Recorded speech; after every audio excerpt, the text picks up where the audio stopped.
তোমাদের সাথে দুর্দান্ত স্বাদের একটা পাঙাশ মাছের রেসিপি আমি শেয়ার করব। তো তোমরা যদি পাঙাশ মাছ খেতে ভালোবাসো তো এরকমভাবে একবার বাড়িতে অবশ্যই ট্রাই করো। খুবই সুন্দর লাগে খেতে। আমি কিভাবে রান্না করছি চলো তোমাদের দেখাই। আর তোমরা সবাই কেমন আছো আমাকে কমেন্ট করে জানিও। আমার নতুন একটি ভিডিওতে তোমাদের সবাইকে স্বাগত জানাই। তো চলো আমার রান্নাটা তোমাদের সাথে শেয়ার করি। তো প্রথমেই দেখো মাছগুলোকে ভালো করে ধুয়ে নিয়েছি।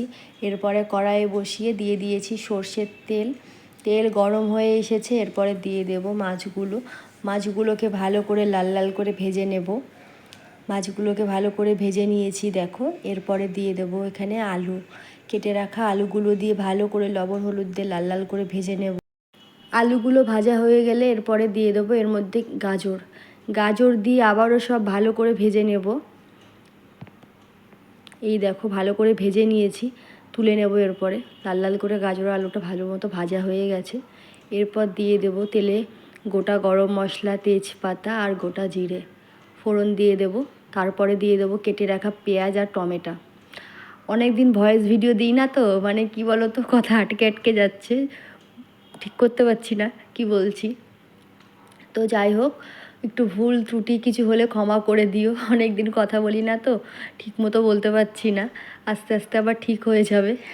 তো যাই হোক, এই দেখো এখানে পেঁয়াজ আর টমেটো ভালো মতো ভাজা হয়ে গেছে। দিয়ে দিলাম মশলার পেস্টটা। এখানে ছিল আদা, রসুন, কাঁচা লঙ্কা, পেঁয়াজ আর গোটা ধনে। ভালো করে মশলাটা দিয়ে কষিয়ে নিয়েছি। এরপরে দিয়ে দেবো রেগুলার মশলাগুলো, লবণ, হলুদ, কাশ্মীরি লঙ্কার গুঁড়ো দিয়েছি, কিছুটা চিনি দিয়ে ভালো করে কষিয়ে নেব। এই দেখো মশলা থেকে তেল ছেড়ে দিয়েছে। তারপরে দিয়ে দেবো এখানে ভেজে রাখা আলু আর গাজর আর আলুটা দিয়ে ভালো করে কষিয়ে নেব। কষা হয়ে গেছে দেখো, আবারও মশলা থেকে তেল ছেড়ে দিয়েছে। আর আমি তো পাঙাশ মাছটা কষিয়ে রান্না করি। তোমরা যারা আমার রান্নার ভিডিও দেখো তারা হয়তো জানবে।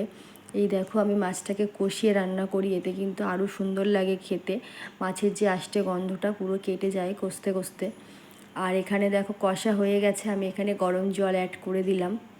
পরিমাণ মতো আমি গরম জল অ্যাড করে দিয়েছি। এরপর ভালো করে মিশিয়ে নিয়ে আমি ঢাকা চাপা দিয়ে দেবো গাজর, আলু আর মাছটা সুন্দরভাবে সিদ্ধ হওয়ার জন্য। এই দেখো সুন্দরভাবে সিদ্ধ হচ্ছে, আবারও চাপা দিয়ে দেব। সুন্দরভাবে দেখো গাজর আর আলুটা সিদ্ধ হয়ে গেছে, মাছও সিদ্ধ হয়ে গেছে। এরপরে গুঁড়ো গরম মশলা দিয়ে নামিয়ে নিলেই কিন্তু আমাদের দুর্দান্ত স্বাদের পাঙাশ মাছের রেসিপি পুরোপুরি রেডি।